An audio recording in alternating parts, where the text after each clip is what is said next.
Assalamualaikum warahmatullahi wabarakatuh. Salam lestari pada penggiat alam terbuka di Indonesia. Kangen pasti akan pendakian, akan ke pantai, akan ke pulau, ke cagar budaya, taman rekreasi, dan lain-lain. Setelah masa transisi dari PSBB ke new normal, semua kegiatan fasilitas telah dibuka. Sebaiknya teman-teman berpikir dua kali untuk melakukan kegiatan tersebut. Dan jika teman-teman ingin melakukan kegiatan tersebut, saya akan memberikan tips melakukan kegiatan tersebut agar tetap aman. Saksikan video ini sampai selesai, semoga menjadi referensi dan masukan ketika teman-teman mau melakukan kegiatan atau untuk mempertimbangkan kembali kegiatan yang teman-teman akan lakukan. Hello guys, welcome to my channel. Jangan lupa like dan subscribe. Jika ada pertanyaan, saran, atau kritik, silahkan tulis di kolom komentar ya. Terima kasih. Para traveler pasti sudah tidak sabar untuk melakukan kegiatan traveling ke tempat-tempat favoritnya. Bahkan sudah ada yang memiliki planning atau rencana kapan, kemana, bahkan dengan siapa mau melakukan kegiatan tersebut. Ada kabar baik di tanggal 5 Juni 2020, karena kita memasuki masa transisi dari PSBB ke new normal dengan protokol kesehatan yang sudah ditentukan oleh Kementerian Kesehatan.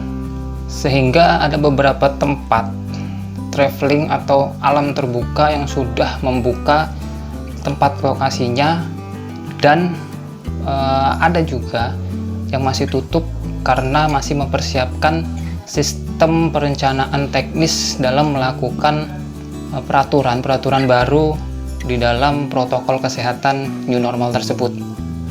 Teman-teman traveler bisa simak sampai habis video ini sehingga bisa menjadi referensi atau masukan ketika teman-teman mau melakukan kegiatan di alam terbuka pasca transisi COVID-19.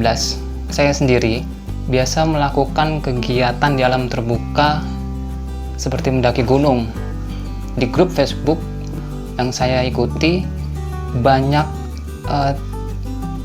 yang menanyakan kapan gunung ini akan dibuka, kemana kita akan melakukan kegiatan setelah sekian lama, berapa bulan, sekitar Mei dan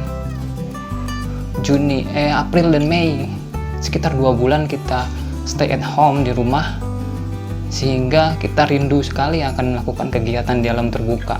Tetapi teman-teman traveler sebaiknya berpikir 2 kali ketika mau melakukan traveling atau kegiatan di alam terbuka ketika saat masa transisi seperti ini. Kenapa harus seperti itu? Saya akan memberikan jawabannya nanti, saya akan menjelaskannya nanti setelah saya memberikan informasi-informasi tentang tempat atau lokasi yang sudah mulai dibuka atau yang masih ditutup karena masih perencanaan, dan efek penyebab dari keegoisan kelompok atau beberapa orang yang ingin memaksakan melakukan kegiatan di alam terbuka tetapi masih dilarang, sehingga dia dijadikan sebagai pendatang ilegal. Dan kita semua pasti tidak mau di blacklist di suatu tempat tujuan wisata atau alam terbuka yang kita biasa kunjungi. Jangan sampai keegoisan kita pribadi ini mengakibatkan kelalaian dan pengaruh besar terhadap lingkungan yang kita kunjungi. Ada beberapa informasi yang saya kumpulkan dari grup Facebook, dari internet, dari Instagram tentang kegiatan di alam terbuka selama masa transisi ini, serta peraturan-peraturan yang mungkin sudah dirilis dari beberapa tempat wisata. Akan saya berikan beberapa contohnya. Ada beberapa tempat yang bisa kita cek langsung secara online sehingga kita mendapatkan informasi yang akurat karena langsung dari sumber tempat wisata atau tempat alam terbuka tersebut. Seperti ini ada Taman Nasional Gede Pangrango, Semeru Tengger, Gunung Cermai, Gunung Merbabu, Candi Borobudur, dan Dieng Wonosobo. Kita bisa lihat dari beberapa contoh tersebut masih dalam penutupan atau masih belum membuka tempat wisata atau tempat rekreasinya untuk publik. Dan kita juga bisa lihat yang sudah dibuka seperti Gunung Papandayan ini sudah dibuka, yang saya dapat informasinya sekitar tanggal 9 Juni. Oh iya, untuk teman-teman, video ini saya buat tanggal 9 Juni 2020 ya teman-teman. Bahkan Gunung Papandayan sudah menyiapkan protokol kesehatan dan jadwal jam bukanya. Di situ tertulis secara jelas, contohnya memakai masker, ada cek kesehatan, penjaga jarak, dan lain-lain sudah tertera secara rinci, secara jelas, sehingga teman-teman yang mau melakukan kegiatan ke Papandayan bisa mempersiapkan diri. Ada juga Pantai Parangkritis yang sudah dibuka untuk umum walaupun masih didominasi pengunjung lokal. Dan disarankan jangan ngeyel ya teman-teman, karena info ini saya dapatkan di grup pendakian Facebook pertanggal 5 Juni 2020 seperti ini. Jangan sampai kita mengedepankan keegoisan kita sehingga malah nanti kita di blacklist di tempat kegiatan tertentu atau di tempat tertentu. Pertanyaannya, kenapa kita harus berpikir 2 kali untuk melakukan traveling atau kegiatan di alam terbuka ketika saat masa transisi new normal tersebut? Ada 3 faktor atau 3 hal yang bisa kita pikirkan. Yang pertama, imunmu boleh kuat, tapi belum tentu dengan imun atau daya tahan orang lain kita bisa menularkan atau bahkan bisa tertular. Sebaliknya seperti itu. Ada 3 risiko dari hal tersebut. Yang pertama, ketika kita berangkat, kita membawa virus sehingga kita menyebarkan virus tersebut ketika kita berada di tempat tujuan. Yang kedua, kita berangkat sehat, tetapi kita tertular ketika kita di tempat tujuan lokasi yang kita tuju, sehingga kita pulang ke rumah dengan membawa virus dan menularkan kepada lingkungan sekitaran rumah kita. Yang ketiga, tertular di saat transisi antara berangkat dari titik awal atau tempat tinggal menuju ke tujuan, sehingga kita menularkan 2 tempat, ketika kita berada di tujuan dan ketika kita kembali pulang ke rumah. Jadi kita mungkin di usia 20-30 tahun kita masih kuat imun atau daya tahan tubuhnya, tetapi bagaimana dengan usia yang rentan, usia manula atau usia anak-anak? Itu adalah 2 usia yang atau 2 kategori yang rentan sekali terkena virus COVID-19 tersebut. Yang kedua, kegiatan yang kita lakukan identik sekali dengan berkerumun. Walaupun ada protokol kesehatan, kita bahkan bisa lupa ketika kita sedang melakukan kegiatan di alam terbuka. Saking asiknya kita ngobrol, akhirnya kita lupa batasan-batasan social distancing. Kita lupa akan gunanya memakai masker dan sebagainya. Bahkan ketika kita memiliki teman baru atau bertemu dengan teman baru, kita juga lupa untuk menjaga jarak dan sebagainya. Jadi, kegiatan di alam terbuka tidak bisa dilakukan sendiri atau kita melakukan dengan jarak-jarak tertentu. Mungkin bisa dilakukan dalam beberapa saat, dan saat berikutnya mungkin kita akan lalai. Dan petugas di sekitar wilayah tempat rekreasi kita juga tidak mungkin mengecek satu persatu.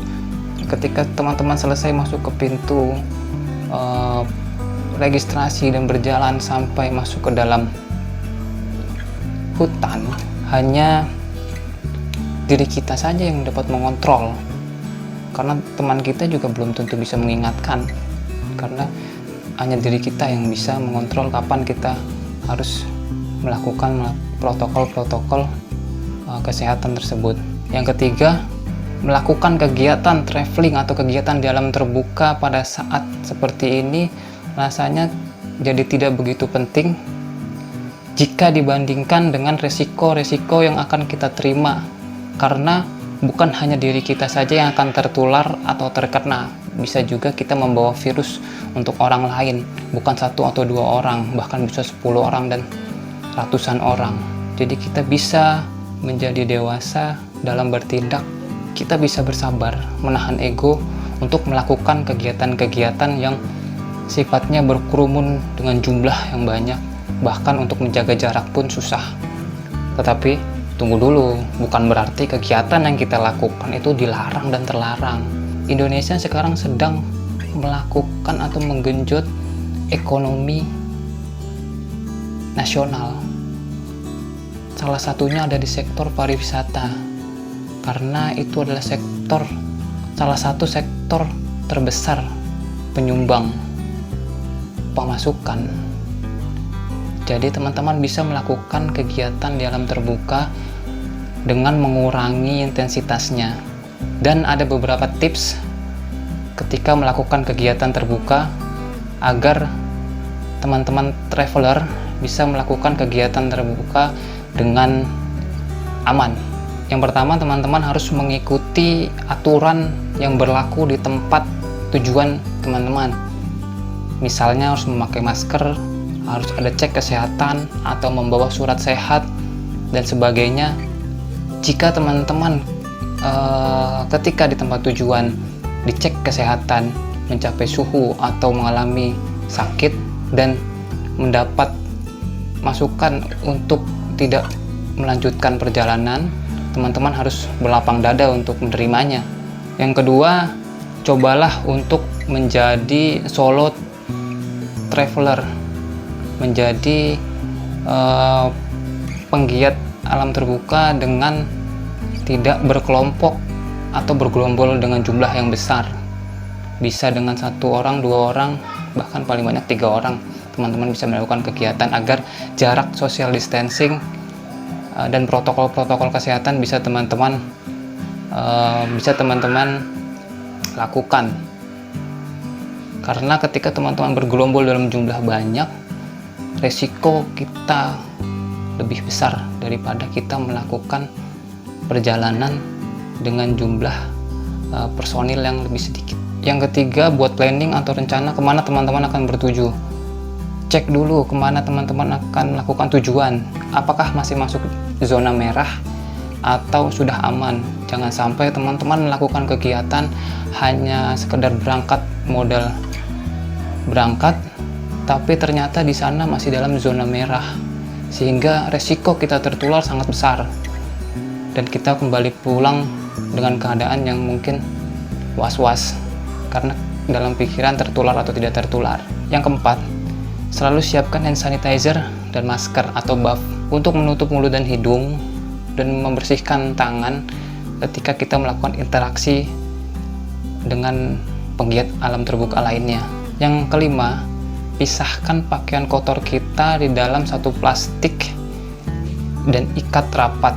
Jangan sampai tercampur dengan pakaian bersih karena pakaian kita terdapat virus, karena kita tidak tahu kita kena dari mana dan dari siapa, karena kita pasti melakukan kegiatan terbuka di tempat banyak orang berkegiatan. Jadi lebih baik kita mencegah dengan cara memisahkan pakaian kotor kita di dalam satu plastik dan diikat dengan rapat.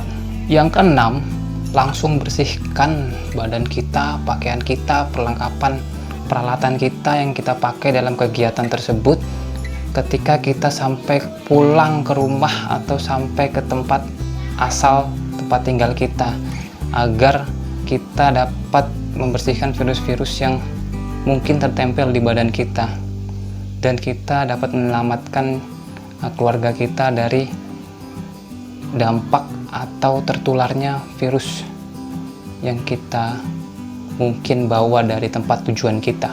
Dan yang terakhir, pastikan teman-teman sehat dan bugar dalam atau ketika melakukan kegiatan tersebut. Jangan sampai teman-teman memaksakan diri untuk berangkat dan akhirnya sampai di sana teman-teman tidak diizinkan untuk masuk ke tempat lokasi tersebut karena teman-teman dalam kondisi yang tidak fit atau tidak sehat. Sekian pembahasan yang saya sampaikan. Silahkan di-share kepada teman-teman penggiat alam terbuka lainnya agar teman-teman mendapatkan referensi dan masukan ketika mau melakukan kegiatan di alam terbuka masa transisi COVID-19 ini. Terima kasih. Assalamualaikum warahmatullahi wabarakatuh.